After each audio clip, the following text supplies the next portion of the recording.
I love those ears. Isn't she pretty? Her name is Linda. Our daughter named her. Linda is in pretty in Spanish. Porque está muy linda. Why do I spend my time like this? Why am I sitting here hanging out in the grass with a big fat belching cow? How dare you? And why am I so stoked on our homestead here? Let's get into it. So I grew up in California, and I grew up in suburbs.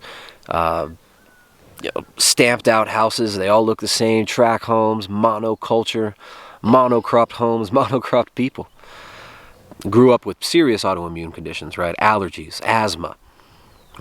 My nasal passages never actually properly developed and opened, and I'm pretty sure I got polyps up in there. My little brother had got polyps removed from his nose. Autoimmune type stuff, digestive issues, all sorts of stuff as a kid. I remember being about 20 to 21 years old, and getting introduced to the idea of using nutrition, using food as medicine, using nutrition as a way to reduce inflammation, right, and to get your body to heal quicker. Of course, when I first got introduced to this stuff, it was in the context of a more plant-based diet. Back then, there wasn't the propaganda term plant-based diet. That's been thought up by marketing firms in the last few years to push more of this processed, soylent slop junk food on everybody. All right, but back then, it was more of a vegan-leaning diet. Right? Ideologically vegan, we were not. But we thought that maybe this was the best thing for our health. Factory farming animals, always something that bothered me. Terrible living conditions for animals, not something I wanted to contribute to. So we would eat grass-fed beef like once a week, and we would notice a major difference. Our eyes would light up, right? We would have some salmon. We'd get salmon colors from a friend of mine. And in between then, we were eating sprouted nuts and seeds, doing smoothies, lots of fresh fruit, beans and rice, legumes, lentils. I could go my whole life without ever eating lentils again. But we were messing around with nutrition, my wife Jessica and I, for a little while. And we both finished up at the university. We were both at a crossroads. We didn't know whether we wanted to do more school, right? Pursue like graduate level education. I was actually going back and taking some biology courses because I was thinking about getting into either naturopathic medicine or becoming a chiropractor. The reason was because I had incurred a major injury and it was really dear to my heart. I'd actually had some chiropractors who really helped me out. I know a lot of people think, oh, chiros are quacks. I had a lot of chiropractors, not a lot, but there were a couple chiropractors who helped me more than any doctor that I had ever had, any primary care physician I ever had in my life. All right, so we were really into farmers markets. We were really into the local food. We were really into, we love going to the Santa Cruz farmers markets, talking to the beekeepers there. I remember the first time we tried bone broth, right? Lamb broth and beef broth. We called it stock, beef stock. It was amazing. We were stoked. So we were learning a lot about nutrition. We were learning a lot about health and about food systems. One thing we realized was that we were very disconnected from the source of food. We were really disconnected from where our food came from. I think we all are. Most of us have no idea where our food comes from. So through forming relationships with local producers, we realized that there are whole communities of people out there who were trying their best to produce good food. We also realized that there were a lot of hurdles from the big ag, big pharma system that made it very difficult for them to distribute food and to produce it. The subsidy systems, the subsidization of corn, wheat, soy, cotton, all these things, these major staple commodity crops, there's a lot of issues with food production. And without getting too deep into that issue, that was something that really stoked our fire. We wanted to be involved in the production of food. We had a little garden at our house in Santa Cruz. It was terrible, it was crappy. We grew some kale and stuff, some of these other things that I remember at the time hearing about how great these leafy green vegetables are. Now I could care less about them. The only leafy greens I care about growing now is pasture for animals. So they can turn that into bioavailable protein, fat, and carbohydrate that we can nourish ourselves with. But we became interested in the production of food. We actually got really into, because we were kind of into this, into the more planty stuff, right? We were into a lot of stuff like maca, cacao, and a lot of these so-called superfoods, which superfoods is such an obnoxious word. But we had this idea of possibly going down to South America and sourcing some of these really cool, novel foods that are very, very supposedly nutrient dense and nourishing. And we decided to buy tickets to come down to Ecuador. I don't know, it just seemed like a place that wasn't as blown up touristic, as far as tourism goes, as Peru. So we came down here to Ecuador after saving up a bunch of money. Well, not a bunch of money, a very small amount of money, but a lot to us at the time. We saved up our money, we flew down here, and we ended up falling in love with it. I remember at the time we were still dancing around with this vegan diet idea, thinking that maybe mostly plants is a good idea, but of course every time we had meat or animal foods we would feel better. In fact, I remember getting into raw milk soon before we flew down here. There's this company called Green Pastures in California, and they had raw milk. At the time they even sold raw colostrum.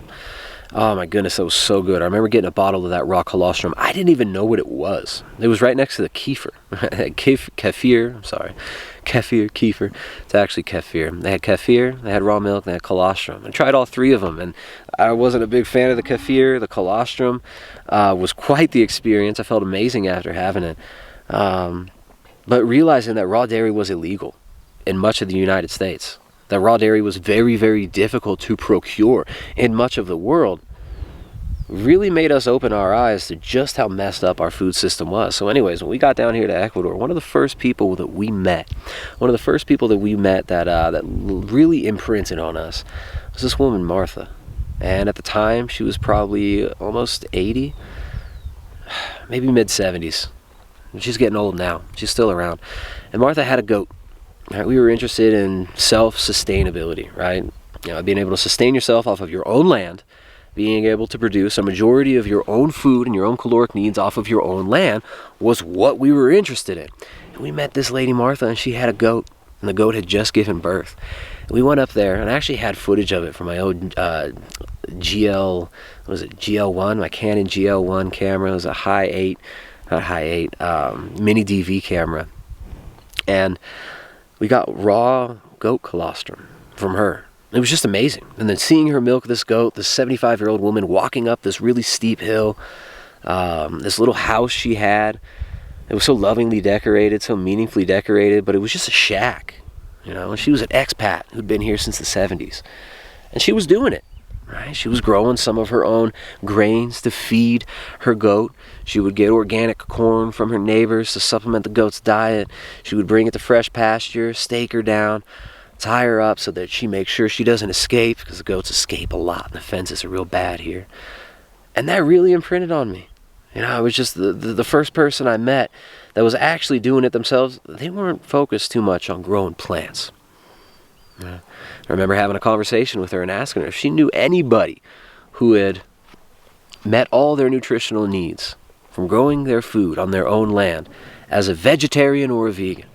And she said, vegetarian, I know some people who are kind of vegetarian leaning, and you could do it, but as far as vegan goes, it's impossible to live off of your own land. And this was something that I obviously kind of thought about before. But the stark reality of it really hit me when I was around people who produce their own food. So anyways, that's 10 years ago. Almost 10 years ago. 2010. It was about December 2010 or November 2010 when we met her. Now, after that, I did spend a few months more stubbornly playing around with more plant-based diet, drinking a lot of coconuts and stuff like that. But that goat really imprinted on me. I was really, really fascinated by animal husbandry. So we, a few years after that, when we were renting a house and we had more of a stable setup after our daughter was born, we got a bunch of chickens. And realizing how easy chickens are to keep, how easy they are to keep, was another thing that really opened my eyes to the possibilities of producing a lot of our own food from our own land. So we were renting a house at the time. We didn't own our own land. And last year, we finally were able to purchase our own land. And here we are. Got our little plot here. It's pretty small. Small little homestead. But it's got good perimeter fence, decent perimeter fence that's barbed wire. We want to put up an electric perimeter fence soon and actually do proper intensive grazing, proper rotation. We've got 4 paddocks here. 3 of them are pretty small. 1 of them's really big. And we want to move towards doing more along the lines of Alan Savory's work, where we're doing close quarter grazing with sheep, maybe a few goats, but probably not because goats are a pain in the butt, and some cows. And blowing your nose on me, girl? So, yeah. Those are just a few of the thoughts that come to mind of why we decided to move out here. The amount of food that you can produce on a small amount of land with things like chickens, sheep, goats, and cows, pretty remarkable. All right, this cow right here, she produces about 6 to 8 liters that we take per day. Now her calf gets quite a bit of, it's raining. Her calf drinks quite a bit as well. Her calf drinks quite a bit right now as well. And we only milk her once a day. But we're going to move towards milking her twice a day. Once the calf is gone, she'll be producing about 2 gallons of milk for us per day. 2 gallons of milk a day. That's quite a bit of food. All right, chickens. You got some good hens. You've got some decent roosters around. You can be getting 1 egg per day from your hens. Properly nourished, properly fed hens. With sheep. Sheep are actually really easy. Probably the easiest out of all these animals. Cows being the most difficult, right? Cows have, they're powerful, right? They're powerful. They can hurt you. Well, Linda's huge. She's laying there next to me, acting like a big puppy dog, because she's real sweet and she's real tame. But cows are actually pretty difficult to motivate. Cows are on their own time. Sheep, really, really easy to motivate, really easy to move around. And they'll eat a lot of things that the cows don't. So they're converting stuff like this plant right here. They'll eat this. The cows don't touch this stuff. This is an invasive species that people brought from Africa. Some hippie vegan that called himself Johnny Love Wisdom thought it were really cool because, as you could see, the hummingbirds like them. And yeah, they're kind of pretty, the hummingbirds like them, but they're basically useless as far as forage goes for most animals. But what's cool is the sheep will actually eat those things at the right time. All right, so sheep will eat what the cows don't. Cows eat lots of pasture, and you need more space for them. And chickens will eat your scraps, right? So you start composting, you get a compost bucket, you start saving up your table scraps, and you give them to the chickens. So you've got eggs, milk, meat, fat from your animals on your own land. All right, and the hardest foods to get in good quality are meats and animal foods, right? Especially if you're living in the U.S., Getting good quality raw dairy is a mission. So that's probably why, or that's part of why we think that it's so awesome to keep cows. That's part of why we love having cattle here on our homestead. So food security, food sovereignty. Right? And by food sovereignty, I don't mean we're going for complete off the grid. We don't ever have to go to town. We don't ever have to get food from anybody for anything. No, I'm not about that. I'm about collaboration with neighbors, collaboration with local community. And so we work with what we have available in our immediate environment, and we do our best to produce as much of our own food, on our own land as we can, so that we have the security of having good food available to us. So that we have that warm, cozy feeling that we get inside, knowing that we produce that food from our own land, for our own family. So the issues of food sovereignty that we see going on right now with this plant-based vegan movement telling us that it's destroying the environment to have cattle, this is why we push back against this. Because this is seeking to eliminate this way of life that we've fought hard to get to. Right, to be able to have our own animals on our own land, producing our own food, is very important to us. So food sovereignty, one of the main reasons why we do this, right? The ability to produce our own food on our own land with minimal input from the outside, with no one telling us, you got to sterilize that. You got to bleach that meat. You got to bleach those eggs. You got to pasteurize that milk. No, we can get our own raw milk from our own animals. We can get our own meat from our own animals that we know have never been given antibiotics, that they've never been wormed. They've never been given toxic pharmaceuticals. Knowing that they're going on pasture that's never been sprayed with pesticides, herbicides, insecticides, and fungicides. That's difficult to do if you're not producing your own food. So, we grow our own food because we love it. And that's why we're going to fight for this way of life. All right? There is a very powerful and concerted effort to remove our ability to feed ourselves on our own land, to remove the small family farmer from the equation. And this has already happened to a great extent in the U.S. The small family farm has been effectively nearly destroyed. Right? Grass-fed cattle ranching was nearly destroyed by the factory farming system, which was, of course, put in place by the big grain conglomerates, by the big GMO conglomerates who took over the small family farm and convinced everybody that this feedlot system is more efficient. Efficiency, in the name of efficiency, they've essentially destroyed much of the topsoil, destroyed the small family farm, and we're sick of this shit.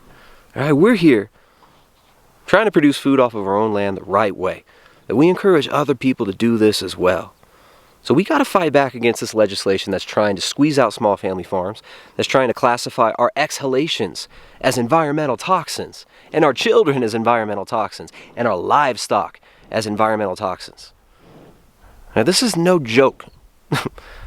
They are classifying our source of food, our source of income, our source of nutrition, and our source of food sovereignty. They're classifying these as environmental toxins, even though we're able to regenerate pasture, to sequester more carbon into the soil, which I don't think carbon is some terrible entity that's trying to destroy us all. CO2 is what plants breathe. CO2 is what your child exhales. Yes, these things belch methane, but they also deposit methanotropic bacteria into the soil with their manure, regenerating the soil, depositing more carbon into the soil so that it can hold more water, so that you can fix the water cycle, so you can fix the mineral cycle. But these big economic entities at the World Economic Forum, at the UN, at Davos, at these big NGOs like the Bill and Melinda Gates Foundation, the Carnegie Foundation, the Rockefeller Foundation. These big foundations, these big NGOs, these government entities are pushing towards further consolidation of the food supply, further restrictions on our ability to keep these animals and to feed our own families off our own land. So that's why we do what we do. I can rant forever about this stuff, but I got work to do. So, kicking it here with Big Linda. Look at that big, beautiful girl.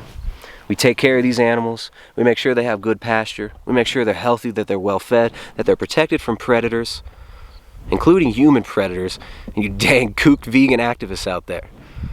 So there's a reason you don't see these vegan activists hitting up farmers in Texas. There's a reason you don't see these vegan activists stomping on the farms in Ecuador. There are people out there who are willing to fight back. There are people out there who are going to protect their food sovereignty, who are going to protect their land, who are going to protect their families, who are going to protect their right to exist as human beings outside of this degenerate, dehumanizing system that is being created and feeding on our own ignorance. So, that's it, guys. We're here doing our thing, feeding ourselves with the most nutrient-dense foods off of our own land as much as we possibly can, and we encourage others to get out there and do the same.